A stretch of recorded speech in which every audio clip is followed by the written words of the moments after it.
In about 20 minutes, I would like to share research that we did in our clinic in Varna last 2 or 3 years. So the topic was bone health and fracture risk. And this topic was chosen because there were growing amount of data that children with obesity are at higher risk for fractures.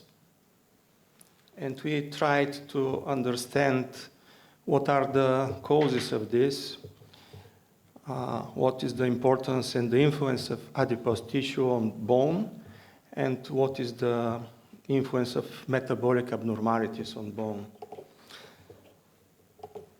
So we first started with epidemiology, and our main aim was to find out what is the fracture rates in Bulgarian children. And we did it using a questionnaire, a survey, which was conducted at 14 secondary schools in Varna, and about 2,500 students were included. The questions in the survey was about the number and the location of the fractures, the family history, of course, the presence of other skeletal or chronic diseases, the intake of medications that can influence bone. About 24% of the students answered that they have sustained fractures, which made the fracture rate in this study of 13.1. Most of them were boys, about 57%, and the ratio boys to girls with fractures was 1.38. 30% approximately from the boys and 20% from the girls have had already fractures. The distribution of these fractures by the age of the patients showed that most of these fractures happened during the years of intensive growth during puberty. And between the ages of 13 and 18, boys have 3 times more fractures than girls. All of these data was very similar to what we have already found in the literature. The main research in this topic came from UK, from Sweden, France. About the location, without any surprises, the upper limb was involved in more than 70% of the students with fractures. About 60% of the boys and 70% of the girls reported only 1 fracture up to the time of the questionnaire. And 16% of the boys and 11% of the girls reported more than 3 fractures.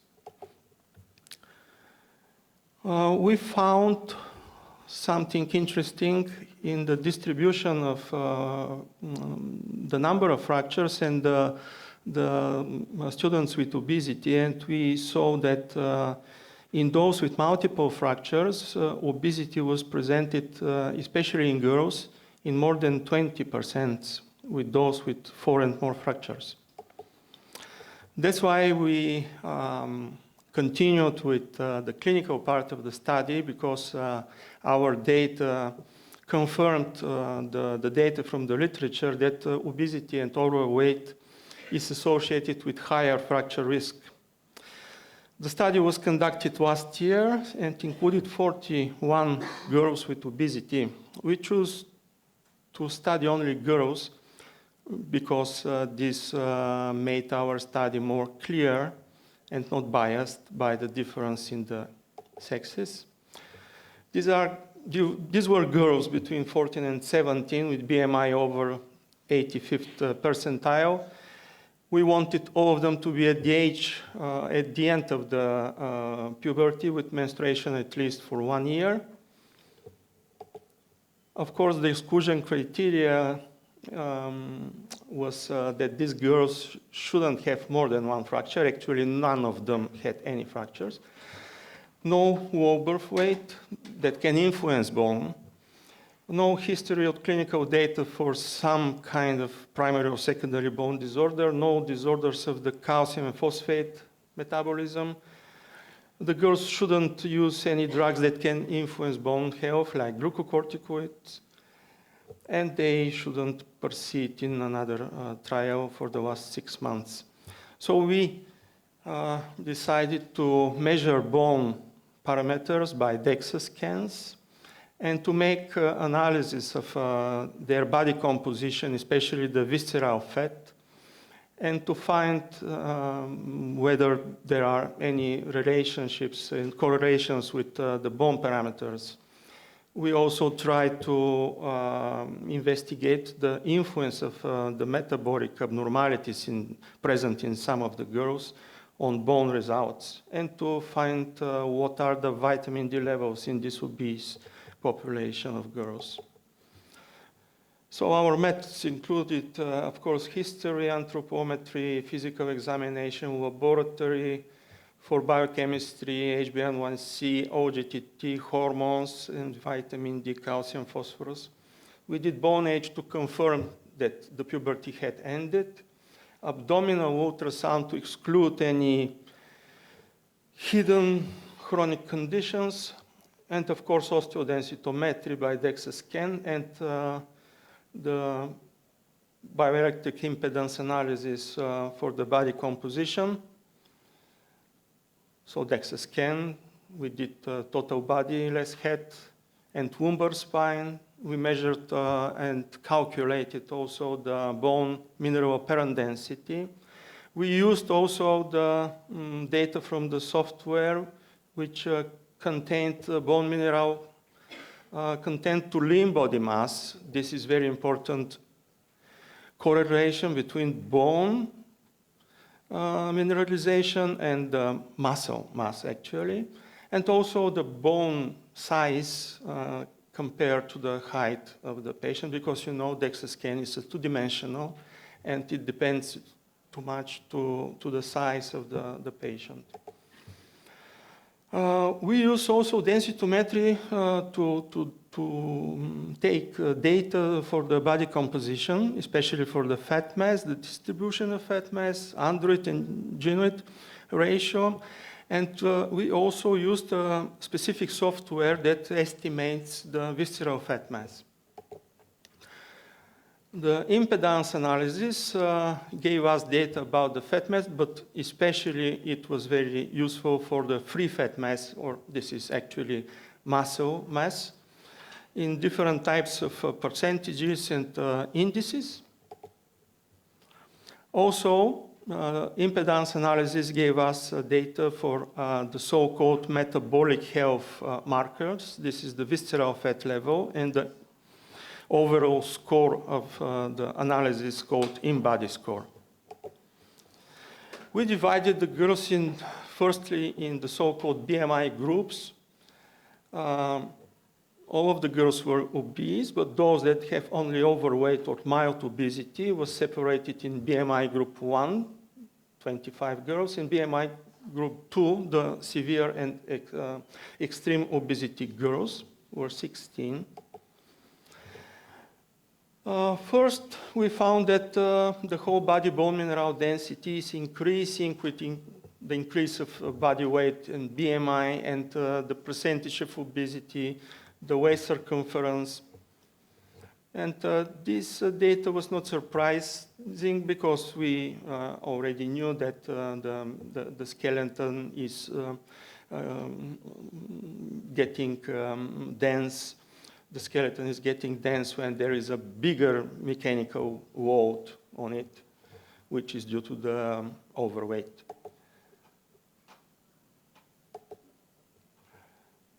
Yes, the whole body bone mineral density was significantly higher in the girls with higher obesity, 2.1 Z-score, compared to those with less severe obesity, BMI 1 group. They had 1.4 plus z-score for the BMD. But actually, if we adjust these results for the weight of the patients, we see that there's almost no difference. The results comparing the total body bone mineral density and visceral fat mass show the same. So more visceral fat, better bone density. But when we saw the data from the different groups, we saw that this positive correlation is getting less and less and almost is gone in the BMI 2 group. And if we saw only the subgroup of extreme obesity, although the number was not big enough, we saw that there is a negative correlation. So maybe obesity can help to create some bone, but to some extent, and afterwards, in the cases of severe obesity, the result is negative. We found positive correlation between bone mineral density and all the parameters for muscles and muscle mass. As you saw from the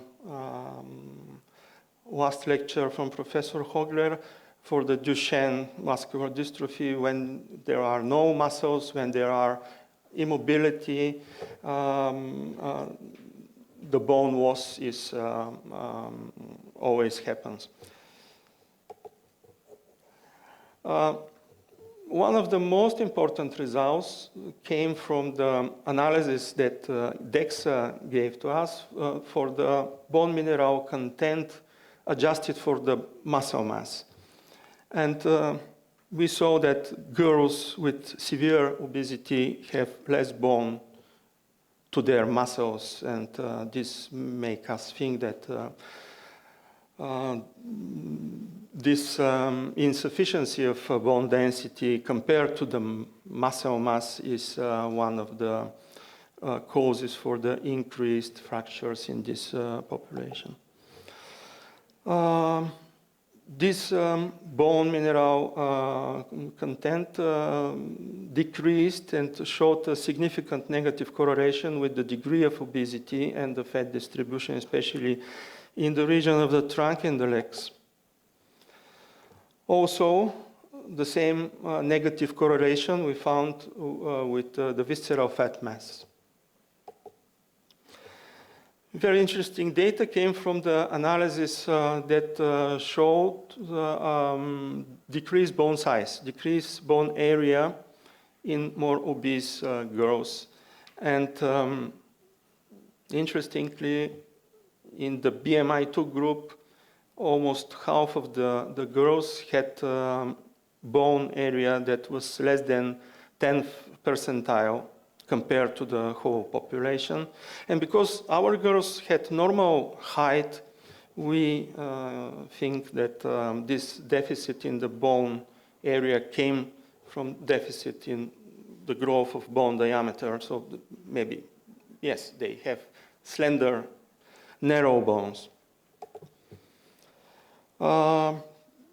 These results showed negative correlation with all markers of obesity, especially the waist circumference. Also, we found that the bone size in arms were less in the more obese girls, and maybe this is one of the risk factors for increased forearm fractures in people and children with obesity. Lumbar spine results didn't show so significant results. And actually, despite the overweight and the theory for the mechanical overload on the skeleton, the lumbar spine seems that doesn't respond in the same way like the whole skeleton. So lumbar spine was almost 1 z-score less high than the total body results. I can comment here that maybe this is due to the fact that the 80% of the whole skeleton is cortical bone, but lumbar spine is almost trabecular bone. So maybe trabecular bone cannot respond in the same way, or there is something that prevents the trabecular bone to be more dense despite the overweight and the biomechanical walls. So as you can see, almost no correlations between lumbar spine, body weight, BMI, waist circumference, and so on.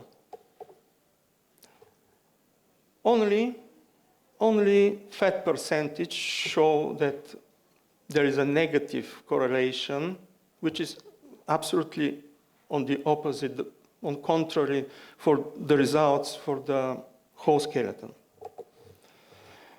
Finally, to determine the influence of metabolic abnormalities on bone, we decided to divide the girls in another way, the so-called metabolic groups.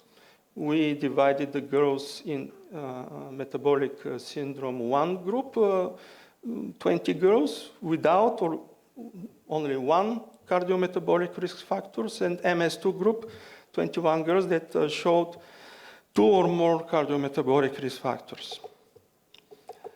Interestingly, there were no data show that they had the same BMI and fat mass percentage. So this make us think that we can compare only the metabolic abnormalities in this group, but only for several bone parameters there were differences, almost no differences in all other results. We did, as I told you, biochemistry and hormonal analysis, and I will show you only that HbA1c and insulin in the OGTT test were a little bit higher in the girls with higher obesity. Maybe there is an anabolic effect of insulin, or maybe the mechanical load prevail the metabolic abnormalities. Just a few words. Interesting data came from the comparing the total body bone mineral density and uric acid, and it showed that uric acid could be potentially protective for bone. And we find in literature quite a lot of data about the same results in adults, but only few studies in adolescents.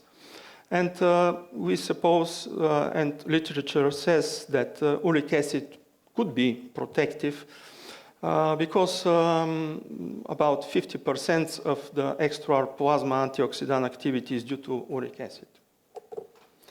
And we found that vitamin D levels are a little bit lower in this group of obese girls, with which this was not so surprising. So in conclusions, well, our data for the fracture rate were almost the same as in other countries, which show a fracture rate between 12 and 24. All of our other results from this epidemiology were very similar and in line with the data from other European studies. From the clinical study, we can resume that maybe the absolute bone mass of severely obese children is insufficient for their greater mechanical loads. We can speculate that the favorable or the good influence of fat mass on skeleton is present only up to a certain degree of obesity, and subsequently, with the additional accumulation of fat and weight, this effect is lost and may become negative. We saw also results that makes us think that visceral fat has direct negative effect on bone growth. I said about the data for the bone size, the bone area, which seems that maybe there is a deficiency in the growth in bone diameter. Maybe this was the end slide. Thank you.